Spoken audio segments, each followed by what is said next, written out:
A coalition of United States-based civil society organizations has condemned recent remarks by President Bola Ahmed Tinubu in which he reportedly equated the Indigenous People of Biafra (IPOB) with the terrorist group Boko Haram. In a joint press statement, advocates for victims of injustice and discrimination and Rising Sun ambassadors for self-determination expressed concern over what they describe as a false, inflammatory, and prejudicial statement by the president, particularly as IPOB's legal appeal is still pending before the Supreme Court of Nigeria, and its leader, Mazi Nnamdi Kanu, continues to face trial before Justice James Omotosho at the Federal High Court. The group stated that President Tinubu's remarks were not only sub judice, but amounted to an attempt to poison the atmosphere of justice, intimidate the judiciary, and prejudice ongoing proceedings.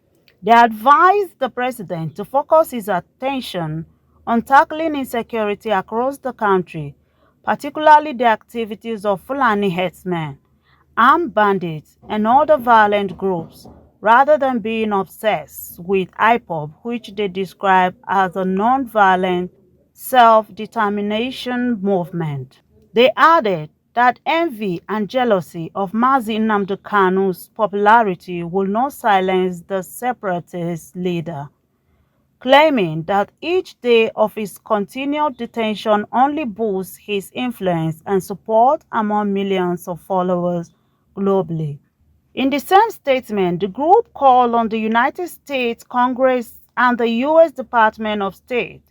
to declassify and publicly release President Tinubu's full records, including immigration, financial, criminal, and educational documents in the interest of transparency and accountability. They also urged the Canadian government to gazette and enforce the Canadian court's reported designation of Nigeria's two main political parties,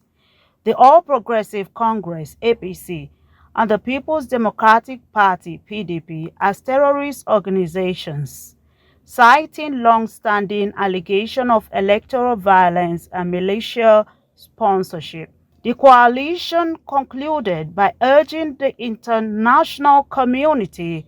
to condemn President Tinubu's remarks as prejudicial and demand the immediate and unconditional release of Nnamdi Kanu, who they noted has already been discharged and acquitted by the Court of Jurisdictional Grounds. CNN News.